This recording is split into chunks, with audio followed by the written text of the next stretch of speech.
Hello जी। कैसे हो आप सब। मैं हूं सी लोकेश पांडे और आज आपके लिए मैं लेके आया हूँ एक ऐसा केस लॉ टैक्स का जो कि आगे चल के लैंडमार्क जजमेंट बनता है, क्योंकि ये केस लॉ पहुंचता है इंटरनेशनल आर्बिट्रेशन प्रोसेस तक। तो जी हम बात कर रहे हैं वोडाफोन इनकम टैक्स केस की। तो जी बात कहानी की शुरुआत होती है साल 2007 में, जिस वक्त भारत में टेलीकॉम इंडस्ट्री बहुत ज़्यादा बूम पे थी और दुनिया के बड़े बड़े प्लेयर्स अपना रास्ता तलाश रहे थे ताकि वो भारत में अपना बिजनेस पसार सके। तो जी इसी कड़ी में एंट्रेंस होता है इंडिया में वोडाफोन का। उस टाइम पे हमें याद होगा एक कंपनी हुआ करती थी हच नाम की, जो कि एक ज्वाइंट वेंचर था हचिसन एसआर का। हचिसन की बात की जाए तो ये एक Hong Kong based Hutchison telecom company थी, जो कि 67% स्टेक होल्ड करती थी हज कंपनी में। किसके थ्रू करती थी साहब? ये सब्सिडरी के थ्रू करती थी, जो कि केमन आइलैंड में बनी हुई थी। केमन आइलैंड की बात की जाए तो ये एक टैक्स हेवन जुरिस्डिक्शन है, जिसका फायदा बहुत सी कंपनीज ने अपने टैक्स बचाने के लिए किया है, जिसमें आपकी अमेजॉन वेब सर्विस हो गई, गूगल जैसी बड़ी कंपनीज हो गई। तो साहब वोडाफोन खरीदती है 67% स्टेक इस हचिसन टेलीकॉम कंपनी से, और सारा का सारा जो फसाद स्टार्ट होता है वो इसी एक ऑफशोर ट्रांजैक्शन से होता है। और जब ये खबर पहुंचती है हमारी इनकम टैक्स अथॉरिटी की, तो वो निकाल देती है डिमांड 7,990 करोड़ की। ये बहुत बड़ी डिमांड थी इनकम टैक्स अथॉरिटी के द्वारा वोडाफोन के लिए, उस वोडाफोन के लिए जो कि अपना पांव पसारना चाहती थी भारतीय टेलीकॉम इंडस्ट्री में। और जो रीजन देती है इनकम टैक्स अथॉरिटी वो ये होता है कि सबसे पहले तो इनकम टैक्स अथॉरिटी बोलती है कि साहब जो ट्रांसफर हुआ है यहाँ पे वो हुआ है एक इंडियन एसेट का, क्योंकि हचिसन एसआर लिमिटेड एक इंडियन कंपनी है। सिंस यहाँ पे ट्रांसफर हुआ है इंडियन एसेट का, तो जो सेल से वैल्यू डिराइव हो रही है वो एक कैपिटल गेन वहां पे लगेगा। और सिंस कैपिटल गेन लगेगा तो वोडाफोन को डिडक्ट करना चाहिए था टीडीएस अराउंड 7,990 करोड़ का, जो उसने नहीं किया। अब लीगल बेसिस जो हमारी इनकम टैक्स अथॉरिटी देती है वो देती है, सबसे पहले वो हवाला देती है section 9 of income tax act का, जो कि बात करता है इनकम एक्रू और डीम टू बी एक्रू और अराइज इन इंडिया। यानी कुछ ऐसे ट्रांजैक्शंस इनकम टैक्स एक्ट में होते हैं जो कि भले ही इंडिया में नहीं हुए हो, लेकिन for the tax purpose since those transactions are connected with the Indian asset, income tax उसे ट्रांजैक्शंस को मान लेता है कि वो भारत में ही हुए। और जो दूसरा सबसे बड़ा हवाला देता है इनकम टैक्स, वो देता है सब्सटेंस ओवर फॉर्म। यानी कि भले ही लीगल फॉर्म में ये एक ऑफशोर ट्रांजैक्शन हो, दो फॉरेन एंटिटीज के बीच में हुआ हो, लेकिन इनकम टैक्स अथॉरिटी बोलता है कि यहाँ पे ट्रांसफर कंट्रोल हो रहा है इंडियन एसेट एक हज का, इसलिए ये एक इंडियन एसेट है और यहाँ पे लगना चाहिए कैपिटल गेन। और डिमांड देता है वो 7,990 करोड़ की वोडाफोन को।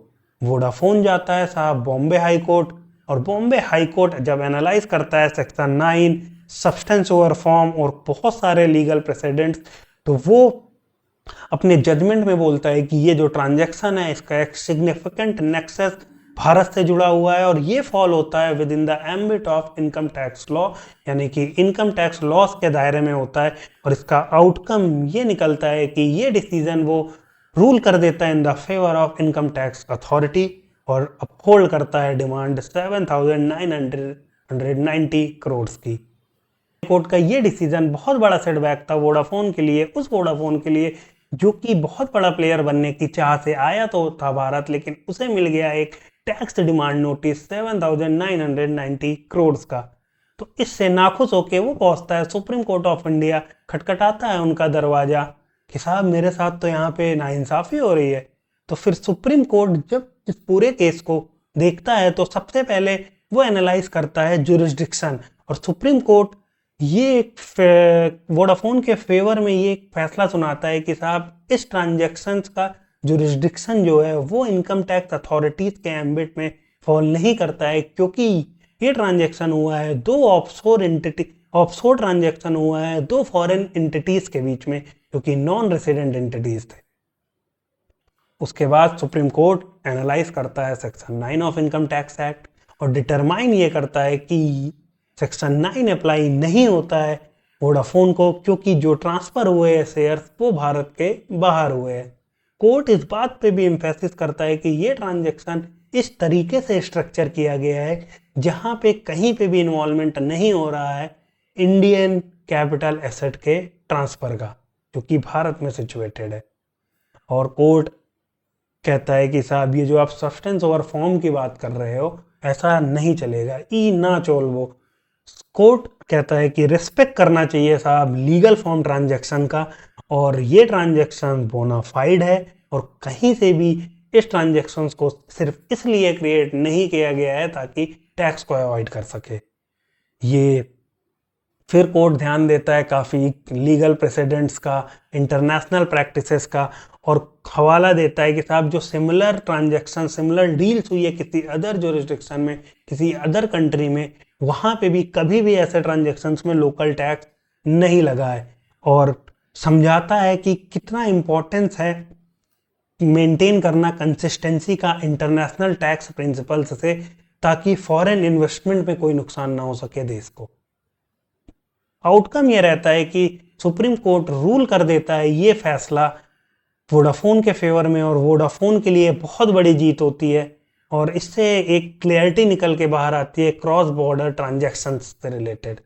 आपको क्या लगता है, हैप्पी एंडिंग हो गई वोडाफोन के लिए? ऐसा बिल्कुल नहीं था। अभी ज़्यादा दिन खुशी मनाए वोडाफोन को हुआ ही था कि सरकार को जैसे कोई पर्सनल ग्रीजेस हो गए वोडाफोन से, वो लेके आती है अमेंडमेंट फाइनेंस एक्ट में और क्लैरिफाई करते हैं उस टाइम के हमारे फाइनेंस मिनिस्टर पी चिदम्बरम साहब कि कोई भी ट्रांसफर ऑफ शेयर्स हो रहा है फॉरेन कंपनी का जो कि डिराइव कर रही है अपनी सब्सटेंशियल वैल्यू ऐसी एसेट से जो कि भारत में लोकेटेड है, तो इस ट्रांजैक्शन में आपको देना पड़ेगा कैपिटल गेन, भले ही ट्रांजैक्शन भारत के बाहर हुआ हो।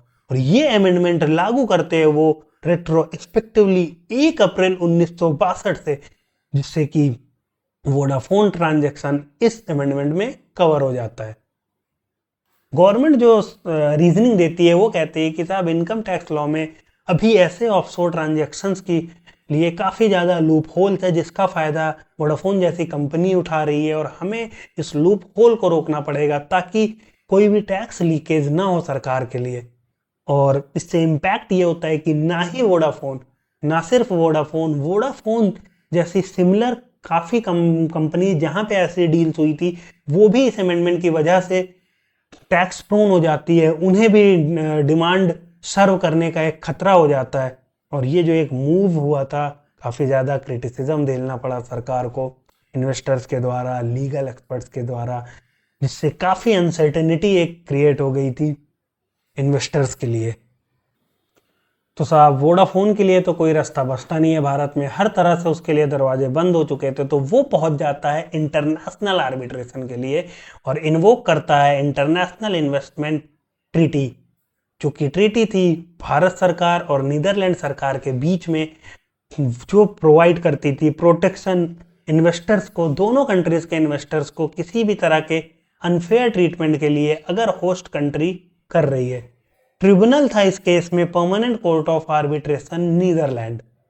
अब जो इस ट्रिब्यूनल की फाइंडिंग्स होती है, सबसे पहले तो ये बोलते हैं कि साहब यहाँ पे ब्रीच हुआ है फेयर एंड इक्विटेबल ट्रीटमेंट का।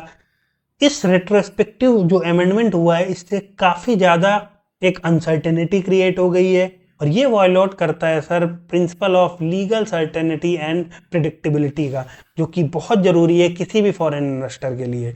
और कोर्ट ये भी बोलता है कि वायलेशन आप कर रहे हो इंटरनेशनल लॉस का, और ऑर्डर करता है भारत सरकार को कि वो तुरंत से जो भी एफर्ट्स वो लगा रही है टैक्स रिकवर करने के वोडाफोन से, तुरंत उसे बंद कर दे। और सिर्फ यही नहीं, अभी और सुनिए, वो लगाता है कंपनसेशन किस पे, भारत सरकार पे बोलता है कि वो कंपनसेशन पे करेगी अब वोडाफोन को अराउंड $5.7 मिलियन का, जो भी लीगल कॉस्ट बेयर की है वोडाफोन ने। लेकिन जो एग्जैक्ट अमाउंट है वो आज भी कॉन्फिडेंशियल रखा गया है कि कितना पे करना पड़ा सरकार को। उसके बाद जो इसकी इम्प्लीकेशन हुई, इससे क्या फ़ायदे नुकसान हुए साहब, इन्वेस्टर्स में फिर से कॉन्फिडेंस लौट के आया क्योंकि एक सर्टेनिटी क्रिएट हुई। उन्हें ये लगा कि हाँ, अगर हमारे साथ कोई अनफेयर ट्रीटमेंट हो रहा है तो हम बाहर देश हम इंटरनेशनल आर्बिट्रेशन प्रोसेस में जा सकते हैं, हम उससे बच सकते हैं। ऐसे ही सरकार कोई भी फैसला ज़बरदस्ती हम पे नहीं थोप सकती है। और सरकार ने पॉलिसी चेंज की, रेट्रोस्पेक्टिव एक टैक्सेशन लॉ अमेंडमेंट बिल लेके वो आए, जिससे कि ये रिपील कर दिया ये रेट्रोस्पेक्टिव टैक्स प्रोविज़न। तो साहब ये था केस वोडाफोन का, जिसमें आपने जाना कि कैसे सरकार, किस हद तक सरकार गई टैक्स वसूलने के लिए, और उस टैक्स को बचाने के लिए अंतिम दम तक वोडाफोन ने लड़ा। और यहाँ से हमें सीख भी मिलती है कि साहब अगर हमारे साथ गलत हो रहा हो, ऐसा हमें लगता है, तो हमें हार नहीं माननी चाहिए, हमें एकदम लास्ट रिजॉर्ट तक जाना चाहिए। और क्या पता, सबसे बड़ी बात, हमारे मन में ये रिग्रेट ना रह जाए कि साहब हम वहाँ जा सकते थे। तो इसी तरीके से वोडाफोन ने भी हार नहीं मानी और फाइनली वो ये केस जीत गया। तो अगर आपको ये वीडियो पसंद आई हो तो प्लीज़ लाइक करिएगा।